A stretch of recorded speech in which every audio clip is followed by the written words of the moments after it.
Praise the Lord. ஆண்டவராக இயேசு கிறிஸ்து நாமத்திலே உங்களை வாழ்த்துகிறேன். இன்றைக்கு உங்களோடு அதிசயம் என்ற தலைப்பில் அதிசயம் சிலர் அதிர்ஷ்டம், நன்மை, பாக்கியம் அது எல்லாருக்கும் கிடைப்பதில்லை. எல்லாரும் சொல்கிறாங்களே, நான் ஒரு அதிர்ஷ்டம் கெட்டவன், எனக்கு ஒரு அதிசயமே நடக்கலை, அற்புதமே நடக்கலை, மனுஷன் புலம்புறது உண்டு. இது போல நிறைய மக்கள் இன்றைக்கி அதிர்ஷ்டம் கெட்டவர்களாக, போராட்டத்தில் வாழ்கிற மக்களாக, கண்ணீரில் வாழ்கிற மக்களாக வாழ்ந்து கொண்டு தான் இருக்கிறாங்க.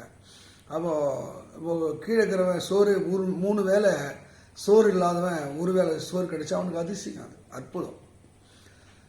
இன்னைக்கு அதை தான் ஆண்டவர் சொல்றாரு, எகிப்து தேசத்தில் புறப்பட்ட நாளிலே நடந்தது போலவே உன்னை அதிசயங்களை காண பண்ணுவேன். ஒரு கூட்ட மக்கள் அடிமையாக வைத்திருக்கிறாங்க, வாழ வழியில் நெருக்கி கொண்டிருக்கிறாங்க.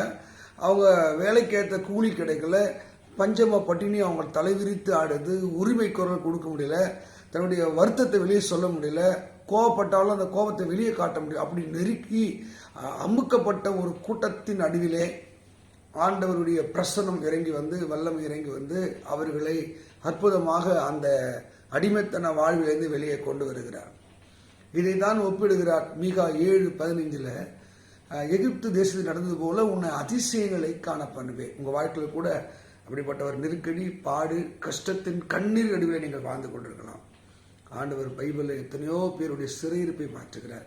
2 ராஜாக்கள் புத்தகத்தில் நீங்கள் 7ஆம் அதிகாரம் வாசிக்கும் போது அங்கே சமாரியர் என்கிற ஒரு மக்களை ஒரு முற்றுகை போடுகிறார்கள். சுற்றி போகிற தண்ணி, பொருள் எல்லாத்தையும் போட்டு எதிரிகள் சீரியர்கள் போட்டு மடக்கிட்டாங்க. ஒன்றுமே இல்லை, பஞ்சம் தலைவிரித்து ஆடுது, என்ன பண்ணுறதுனே தெரியல.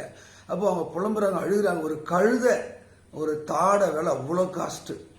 அப்போ அங்கே ஒரு அற்புதம் ஆண்டு செய்தார், ஒரு அதிசயத்தை செய்தார். ஒரு ஏழை எளிய மக்களாக அந்த 4 குஷ்டரோகி மூலம் ஒரு அற்புதத்தை செய்ததாக அங்கே 2 ராஜாக்கள் 7ஆம் அதிகாரத்தில் 9-10 நீங்கள் படிக்கும் போது ஒரு அதிசயம் நடக்குது. அங்கே ஆண்டவர் சத்துருக்களை துரத்தி, அவர் எதிரிகளை துரத்தி அந்த ஏழை எளிய மக்களுக்கு உணவு கொடுத்து அவங்க கண்ணீரெல்லாம் மாற்றினார். இதே போல தேவ மக்களே, ஆண்டவர் தான் ஒரு மனிதன் வாழ்க்கையிலே அற்புதம் செய்யும். எந்த மனிதனும், எந்த அரசியலும், எந்த அரசாங்கமோ ஒரு மனிதன் வாழ்க்கையிலே அற்புதம் செய்ததாக சரித்திரங்களே இல்லை. ஏழை எளிய மக்களை, சாதாரண மக்களை, தள்ளப்பட்ட மக்களை தூக்கி நிறுத்தக்கூடிய ஒரு பெரிய வல்லமை, அது ஏழைகளின் தகப்பன், திக்கற்றுகளின் தகப்பன். அருமையான தேவ மக்களை, நீங்கள் எந்த நிலையில் இருந்தாலும், எந்த சூழ்நிலை இருந்தாலும், நீங்கள் முழங்கால் படிட்டு நீங்கள் அவரை தேடும் போது அற்புதம். தாவீது, யோபு சொல்கிறான், ஆராய்ந்து முடியாத பெரிய காரியமும் எண்ணி முடியாத அதிசயத்தை செய்கிறேன். யாருங்க அந்த யோபு? அவன் எல்லா ஆசீர்வாதங்கள், நன்மைகளை இழந்து அங்கே அதிர்ஷ்ட கெட்டவனாக அவன் கண்ணீரோடு வாழ்ந்து கொண்டிருக்கும் போது கூட அவன் சொல்றான், ஆராய்ந்து முடியாத பெரிய காரியமும் எண்ணி முடியாத அதிசயத்தை செய்கிற. நீ நம்பிக்கை இருக்கா? இந்த தெய்வத்தின் மேல் நம்பிக்கை இருக்கா? நீ எந்த நிலையில, எந்த பாடுகளில, எந்த கண்ணீரில் இருந்தாலும் உன் நம்பிக்கை ஒரு நாள் வீண் போகாது. யோபுடைய நம்பிக்கை வீண் போகலை. கண்ணுக்கு தெரியாத இறைவனை நோக்கி இன்றைக்கு நீ முழங்கால் படி, ஆண்டவரே எனக்கு ஒரு அற்புதத்தை செய்யப்பானா, கண்டிப்பா அற்புதங்களை செய்வார். அவர் சொல்லி முடியாத ஈவுக்கு ஸ்தோத்திரம் ஒரு பக்தன் சொல்கிறார். அந்த அளவுக்கு கர்த்தர் கண்ணீரெல்லாம் மாற்றுகிறவர். நீங்கள் பைபிளில் படித்து பார்த்தீங்கன்னா எத்தனையோ பேர் ஒரு வாழ்க்கையில் ஆண்டவர் அதிசயங்களையும் அற்புதங்களையும் செய்திருக்கிறார். இன்றைக்கு நீங்கள் எந்த நிலையில் பொருளாதார தங்கியிருக்கீங்களா, வியாதியோடு இருக்கீங்களா, இல்லை உங்களை இங்கே போற்றுவாரும் புகழ்வாரும் இல்லாமல் நெருக்கப்பட்டிருக்கீங்களா, அவர் அதிசயங்களை செய்கிற தேவன், அற்புதங்களை செய்கிற தேவன். தண்ணீரை ரசமாக மாற்றி அற்புதம் செய்தார்ல.